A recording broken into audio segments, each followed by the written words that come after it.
সাঁঝের পাখিরা ফিরিল কুলায়, তুমি ফিরিলে না ঘরে।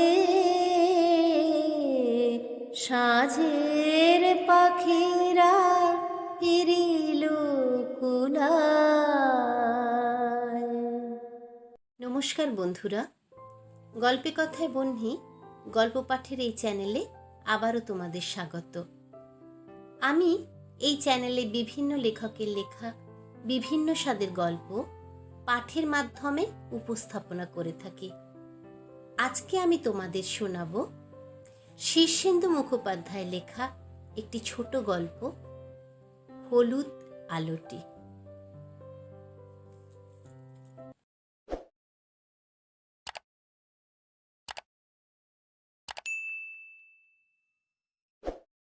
অদ্ভুত এক আলোর ভিতরে ঘুম ভাঙে মনোরমার।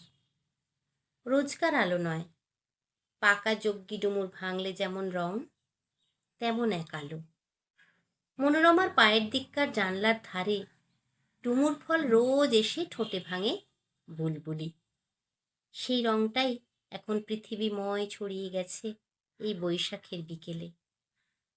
শানুর থুতনিতে ঘাম, নাকের নিচে ঘাম, বুকে গলায় মুক্তফল ফুটে আছে ঘামের। বড্ড ঘামে মেয়েটা। কোমরের জাঙ্গিয়ার ইলাস্টিক আঁট হয়ে কোমরে বসেছে। ঘুমের আগে বাতাসা খেয়েছিল। বিছানায় সেই বাতাসার গুঁড়ো আর লাল পিঁপড়ে কামড়েছে সারাক্ষণ, তবু নিপাট ঘুমোচ্ছে মেয়েটা। মনোরমা শানুর জাঙ্গিয়া খুলে দেয়, বিছানাটা হাত দিয়ে ঝাড়ে। তারপর হঠাৎ নিঝুম হয়ে আলোর দিকে চেয়ে থাকে। এ কি পৃথিবী? এ কি পৃথিবী নয়? পৃথিবীর কী বা জানে সে। একটা শ্বাস ফেলে, কিছু না। তবু মনে হয় তার ঘুম ভেঙেছে এক স্বপ্নের ভিতরে। মাঝে মাঝে গাছপালা, মাটি, আকাশ পাল্টে যায়। যজ্ঞি ডুমুরের গাছে একটা বুলবুলি ডুমুর ভাঙছে। পাখির গায়ের রোঁয়া উল্টে যাচ্ছে হাওয়ায়।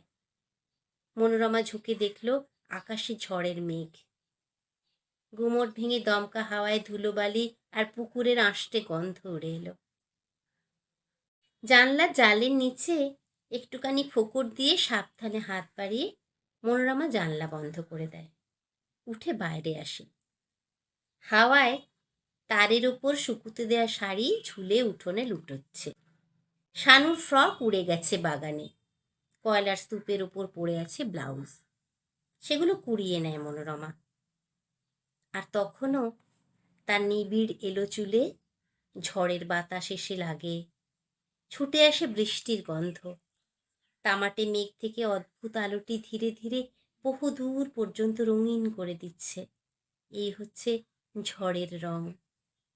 এখনই রেলগাড়ির মতো ঝড় এসে যাবে। তবু দুদণ্ড মনোরমা দাঁড়ায়। কত অচেনা জায়গা ছুঁয়ে আসে ঝড়, কেমন পুরুষ স্পর্শ তার। মনোরমা দুদণ্ড দাঁড়ায়। তার কপালের ওপর বড় একটা বৃষ্টির ফোঁটা এসে পাখির ডিমের মতো চড়াক করে ফাটে। অমনি দৌড়ে ঘরে আসে মনোরমা। মনে পড়ে, ওই যা, অনুপমার ঘরের জানলা তো সে বন্ধ করেনি। কত ধুলো ঢুকে গেছে, দিদি চেঁচাবে ঠিক। অনুপমার ঘুম ভেঙেছে অনেকক্ষণ। সমস্ত বিছানায় বালি কিরকির করছে। দাঁতে ধুলো, চুলে ধুলো। বিছানার চাদর উল্টে গেছে হাওয়ায়।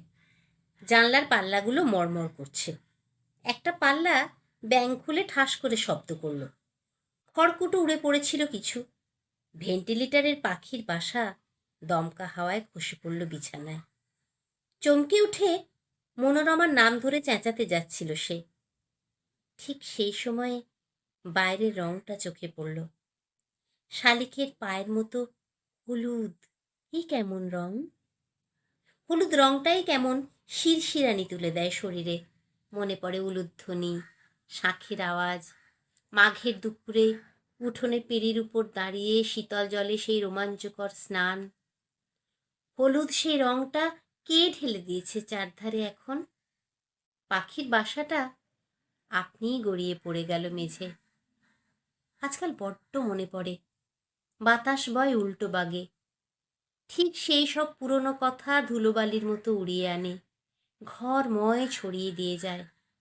সে এক বাতাস অনুপমার বুকের ভিতরে দমকা মেরে ঘোরে, ঝড় ওঠে। আজকাল বড্ড মনে পড়ে। পাশ ফিরতে অনুপমা কুশি ছানাটাকে দেখতে পেল। আহারে, কতটুকু চড়াইয়ের ছানা একটা, মুখে বোল ফোটেনি, তবু বারবার হাঁ করছে। সদ্য জন্মেছে বলে গায়ের চামড়া পাতলা, এখনো রোঁয়া ওঠেনি। রাঙা শরীর কাত করে পড়ে আছে বিছানায়, অনুপমার পায়ের পাতার পাশেই, আর একটু হলেই চাপা পড়ত। অনুপমার উঠে বসতে বড্ড কষ্ট হয়, বুক ধড়পড় করে। পাখির ছানাটার দিকে হাত বাড়ায় ঠিকই, ধরতে সাহস হয় না। কতটুকু শরীর ওর, ডিম সুতোর গুলির মতো একটুখানি, এমন পলকা জীব, ধরতে ভয় করে। যদি হাতের চাপে মারা যায়। বৈশাখী ঝড়ের একটা ঝাপটা এসে লাগে বড় নারকেল গাছে। ডগা শুদ্ধ বিশাল একটা শুকনো নারকেল পাতা টিনের চালের ওপর হুড়মুড় করে খসে পড়ে। অনুপমা আজকাল আর চমকায় না। চড়াইয়ের ছানাটা হাঁ করে আছে। তেষ্টা পেয়েছে নাকি? তোর মা মুখ পুরি কোথায় রে? আহা, কাঁদছে দেখো থির থির করে। অনুপমা সাবধানে হাত বাড়িয়ে চড়াই ছানাটাকে তুলে নেয়। সরু কাঠির মতো দুখানা পা, ছুঁচের মতো সরু নখ, তাই দিয়ে ছানাটা অনুপমার একটা আঙুল আঁকড়ে ধরল। শিউরে উঠে বেখেয়ালে হাত ছেড়ে ছানাটাকে ফেলে দিল অনুপমা। চেঁচিয়ে ডাকলো, মনো, শিগগির আয়। কেউ শুনল না। শুকনো পাতা উঠছে, বৃষ্টির ফোঁটা ফাটছে চড়বড় করে টিনের চালে। তার শব্দে অনুপমার গলা ডুবে গেল। জানলা জালের নিচে ছোট্ট ফোকর, সেই ফোকরটা দিয়ে পাখির ছানাটা গলে বাইরে গিয়ে পড়েছে। বাইরে ঝড়। অনুপমা ঝড়ের বাতাস উপেক্ষা করে বিছনায় কষ্টে হাঁটু গেড়ে বসে জানলা দিয়ে বাইরেটা দেখছিল। জানলার ধারে নর্দমা, নর্দমার পাশে ডুমুরের গাছ, কচুর ঝোপ, ভাঙের জঙ্গল। কোথায় গিয়ে পাখিটা পড়ল? বাইরে সেই অদ্ভুত আলোটি, হলুদ। পাখিটা খুঁজতে খুঁজতে অনুপমা অন্যমনস্ক হয়ে গেল। আলোটা তার গায়ে কেমন আভা ছড়িয়েছে। ইচ্ছে করল এই আলোতে হাত আয়নায় একবার মুখটা দেখে। অনুপমার ঘরের জানলাগুলো বন্ধ করেছে মনোরমা, এখন বিছানাটা ঝাড়ছিল। অনুপমা নিস্তেজ গলায় জিজ্ঞেস করে, ছানু উঠেছে? না, ঠান্ডা বাতাস পেয়ে ঘুমোচ্ছে, আরও একটু ঘুমোবে আজ। অনুপমার একবার বলতে ইচ্ছে হলো, শানু উঠলে ওকে সবজির ঝোলটা খাওয়াস মনে করে। তারপরে ভাবল, মনেই তো খাওয়ায়, ঘুম পাড়ায়, সব করে, বলার দরকার কি? গত 2 মাস ধরে মনই তো সব করছে। শানু অনুপমার কাছে বড় একটা আসে না আজকাল। একটা পাখির বাসা বিছনায় পড়েছিল, একটা চড়াইছানা শুদ্ধ। চড়াইছানাটাকে ধরতে গিয়ে বাইরে ফেলে দিয়েছি। বৃষ্টিটা থামলে একটু ঘরের পিছনে গিয়ে দেখিস তো। ফেলে দিলে কাকগুলো ঠুকরে কিছু রাখবে নাকি? নইলে বেড়ালে মুখে করে নিয়ে যাবে। ধরতে গিয়েছিলাম, আঙুলটা সরু পায়ে আঁকড়ে ধরল এমন, মাগো বলে চমকে হাত ছাড়লাম, ছিটকে বাইরে পড়ে গেল। বাঁচবে না ঠিকই, তবু দেখিস তো একটু, কুচি ছানাটা। মা পাখিটা রাতে এসে কাঁদবে হয়তো। মনোরমা বলে, এ পাশটা বৃষ্টির ছাটে একটু ভিজে গেছে দিদি। ভিজুকে, বড় বিছানা, আমি তো একটা পাশে পড়ে থাকি। ঠান্ডা বাতাস দিচ্ছে, তুমি একটা কিছু গায়ে দিয়ে শো, একটা কাঁথা বের করে দেব। থাক গে, একটু জুড়োই কিছুক্ষণ, পিঠটা ঘামাচিতে ভরে গেছে। চা করবি নাকি? করলে একটু দিস। এক্ষুনি করব? চা খাওয়ার লোক তো একজন বিকেলে আসেই, সে এলে একেবারে করতাম।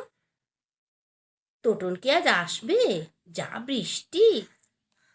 পালকের ঝাড়নে খাটের বাজুর মিহি ধুলো ঝাড়তে ঝাড়তে মনোরমা মুখ লুকিয়ে হাসে। হাসবে না আবার, না এসে পারে নাকি? তোর জামাইবাবুর ছবিটা মুছিস, মালাটা শুকিয়ে গেছে, ফেলে দিস। ছবিটার মুখোমুখি দাঁড়িয়ে মনোরমার বুকটা কেমন করে। অভিরামদা তেমন সুন্দর ছিল না, মোটা সোটার ওপরে চেহারা, প্রকাণ্ড গোঁপ ছিল, মুখখানা সাধারণ। কিন্তু এসবে কিছু যায় আসে না। পৃথিবীতে কোটি কোটি পুরুষ আছে, তবু তার মধ্যে ওই একজনই ছিল অনুপমার মানুষ, আলাদা মানুষ, একার মানুষ, নিজের মানুষ। মাস দুই আগে অভিরামদা মারা গেছে। অনুপমা তারপর থেকে আজও বিছানা ছাড়েনি। সেই কালিকাপুর থেকে মনোরমা এসে আছে টানা 2 মাস। শানুকে রাখে, অনুপমা দেখাশোনা করে। অভিরামদা বাড়িটা না করে গেলে দিদি আজ অবশ্যই কালিকাপুরে বাপের বাড়ির গলগ্রহ হয়ে থাকত। অল্প বয়সেই বাড়ি করেছিল অভিরামদা। তোটন পারবে কি? ছাই পারবে, এখনো চাকরিই পেল না। বৃষ্টি সাদা চিকে ঢেকে গেল কয়েকজন ফুটবল খেলোয়াড়। মাঠে দুধের মতো সাদা সাদা ফেনা তুলছে বৃষ্টি। বাতাসে বলটা ঘুরে যায় এদিক সেদিক, জলের মধ্যে থপ করে পড়ে আটকে যায়। আবছা হয়ে গেল মাঠ। খেলোয়াড়রা দৌড়ে মাঠ ছেড়ে চলে আসতে থাকে। সবার আগে তোটন, তার বুকে ধরা বল। চারধারেই পুকুর, মাঠ, ঘাট আর শহরতলির নতুন না হওয়া বাড়ির ভিত। তারা কেউ একসঙ্গে ছোটে না। 2-4 জন একটা বাড়ির নিচের বারান্দায় গিয়ে দাঁড়ায়। বাদবাকি সবাই শিবাজির চায়ের দোকানে। দাঁড়ায় না একমাত্র তোটন। বুকের বলটা শিবাজির চায়ের দোকানের ভিতরে ভিড়ের মধ্যে ছুঁড়ে দিয়ে বলে, সন্ধ্যের পর দেখা হবে গণেশ। গণেশ পিছন থেকে চেঁচায়, কোথায় যাচ্ছিস? তোটন জবাব দেয় না। তার চারধারে ঝড় আর ঝড়। একপাল পাগল হরিণের মতো বৃষ্টি ছুটছে, জলপ্রপাতের মতো পড়ছে। তার ভেতরে দেখা যায় মজা পুকুরের কচুরিপানার পাতাগুলো উল্টে দিচ্ছে বাতাস। তার পায়ে বুট, গায়ে কলারওয়ালা সাদা গেঞ্জি, পরনে খাটো প্যান্ট। ঝড়ের প্রতিদ্বন্দ্বীর মতো নিজেকে বোধ করে সে। কোথায় যাবে? কোথাও না। তোটন দৌড়বে একা, অনেক দূর। নীল আগুন ঝলসে ওঠে আকাশে, গুড়গুড় করে মাটি কাঁপে। তোটন হাহা করে হাসে, বাতাসের সঙ্গে পাল্লা দিয়ে দৌড়োয়। আজ স্টেট ব্যাংক থেকে একটা রিগ্রেট লেটার এসেছে। চাকরিটা তার হলো না। না হোক। তোটন এখন যে ঘাস পাতা, যে মাটির উপর দিয়ে দৌড়চ্ছে, চারধারে যে বৃষ্টির ঝরকা, উদ্ভিদের শ্বেত গন্ধ, যে শব্দ ও স্পর্শ, এসবের মধ্যে ঠিকই থেকে যাবে তোটন, থাকবে আনন্দে। সে কখনো কাউকে কষ্ট দেবে না। কি ভালো এই ঝড় এবং একাকী সে। অনেকক্ষণ দৌড়বে তোটন একা একা। সন্ধেবেলায় বিনা তার দোতলার অন্ধকার বারান্দায় দাঁড়িয়ে থাকে রোজ। মোটা কালো বিনার স্বামী আশু পোদ্দার পয়সা করেছে, 2-2টো দোকান। কিন্তু এক দুঃখ, তাতে ছেলেপুলে নেই। স্বামীর তেমন টান নেই বিনার দিকে। রাত করে ফেরে, কাক ভোরে আবার বেরোয়। সারাদিন বিনা একা। প্রেত চক্ষু মেলে সে দোতলা থেকে নিচের লোকালয়টির দিকে লক্ষ্য রাখে। পাড়ার সব কুমারীর খবর রাখে সে, সব বউদের। কোন কুমারীর পেটে ভ্রূণ এলো, কোন বউ স্বামীকে নেয় না, কে পরপুরুষের সঙ্গ করে, কার বা আছে বাঁধা মেয়ে ছেলে। কাকের মতো এই সব নোংরা খোঁটে সে। তারপর এ বাড়ি ও বাড়ি ছড়ায়। সন্ধ্যের পর নিচের রাস্তা দিয়ে তোটন যায়। টেরিলিনের শার্ট প্যান্ট, চুল আঁচড়ানো, ঠোঁটে সিগারেট। বিনা অন্ধকারে হেসে নেয়, তারপর গলা বাড়িয়ে ডাকে, তোটন। তোটন মুখ তুলে বলে, কি বৌদি, কোথায় যাচ্ছ? অভিরামদার বাড়ি। রোজ যাও? যাই, দেখাশোনা করি। আমরা আত্মীয়রা কাছাকাছি আছি, আমরা না গেলে কে দেখবে? বিনা হাসে। আত্মীয় আবার কি? তুমি তো অভিরামবাবুর পিস্তুত ভাইয়ের শালা, ওকে আত্মীয়তা বলে নাকি? তোটন সিগারেটটা লুকিয়ে রেখেছিল পিছনে। হঠাৎ মেয়ে মানুষটার প্রতি একটা ঘেন্না বোধ করে। সিগারেটটা বের করে একটা টান দিয়ে বলল, যা ভাবেন। ভাবাভাবির কি আছে ভাই, যার যেখানে ভালো লাগবে যাবে। তাই তো যাচ্ছি। বিনা একটা শ্বাস ফেলে। তোটন চলে গেলে আবার প্রেতচক্ষু মেলে চেয়ে থাকে। তার চোখে ঝড়ের আগের হলুদ আলোটি কখনো বিস্ময় সৃষ্টি করেনি। সে অনুভব করেনি বৃষ্টির সৌন্দর্য। নিচের লোকালয়টির মানুষগুলির পচনশীল শরীরের মাংস কৃমির কথা সে ভাবে শুধু। তার ভারী আনন্দ হয়। শানু ঘুম থেকে উঠে ডাকে, মাসি যাই। রান্নাঘর থেকে সাড়া দেয় মনোরমা। আমাকে মশা কামড়াচ্ছে, চুলকে দাও। কেটলির জল ফুটে গেল, তোটন এখনো এলো না, আবার বাবুর জন্য জল চড়াতে হবে নাকি? ভারী বিরক্ত বোধ করে মনোরমা। রান্নাঘরে হাত জোড়া বলে মনোরমার উঠতে দেরি হচ্ছিল। অনুপমা ও ঘর থেকে ডাকলো, শানু, মাসি কাজ করছে, আমার কাছে আয়, গা চুলকে দেব। পরিষ্কার রাগের গলায় শানু বলল, না, মাসি দেবে। বোধহয় অভিমানে অনেকক্ষণ চুপ করে রইল অনুপমা। তারপর হতাশ গলায় বলল, মনো, শানু আমার পর হয়ে যাচ্ছে। কেটলিটা নামিয়ে ওবেলার তরকারি গরম করতে বসিয়ে মনোরমা বলল, কি যাতা বলো, মাসি কি কখনো মা হয়? অনুপমা ও ঘর থেকে গুনগুন করে বলে, তোর ওপর আমার হিংসে নেই রে মনো।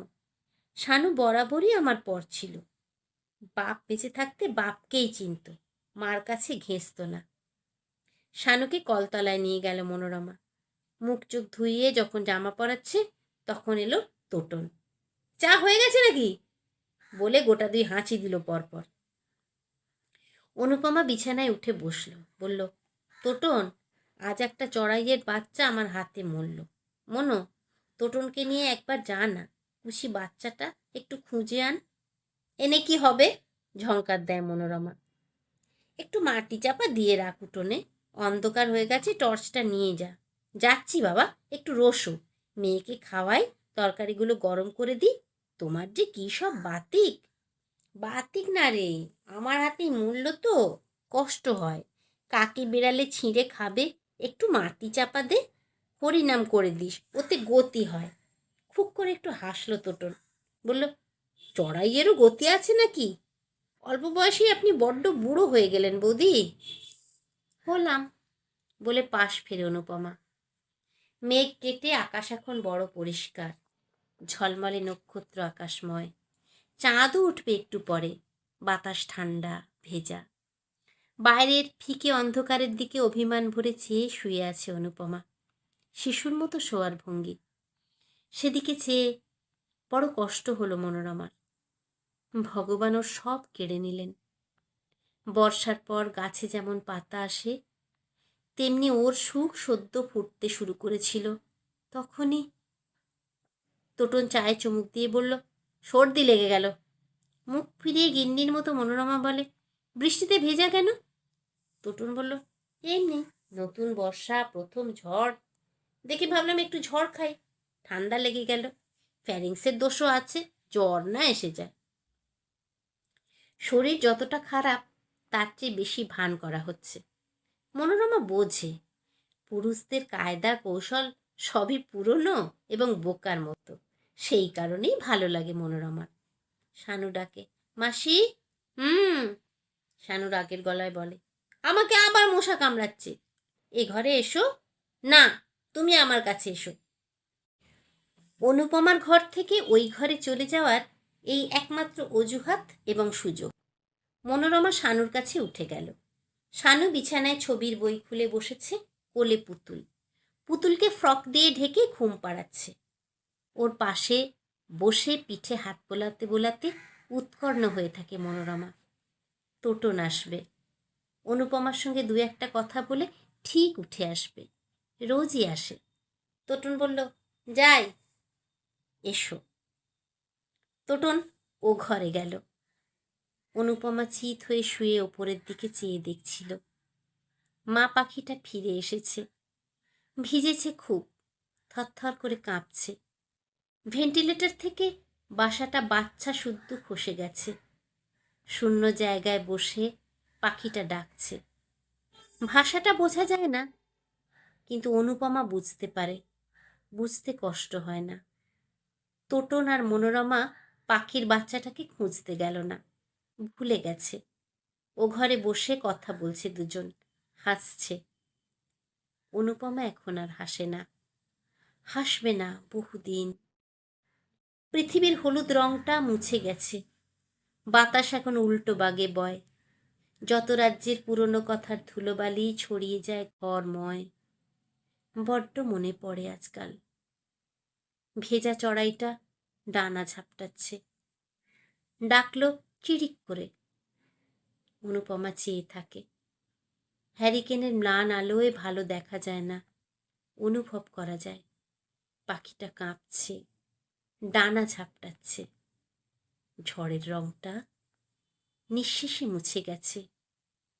রং মুছে গেলেই পৃথিবীটা কেমন গভীর হয়ে যায়। কেমন লাগলো বন্ধুরা? অনুপমার মনের গভীরতা আমার মনকে তো ছুঁয়ে গেল, তোমাদের মনকেও ছুঁলো কি?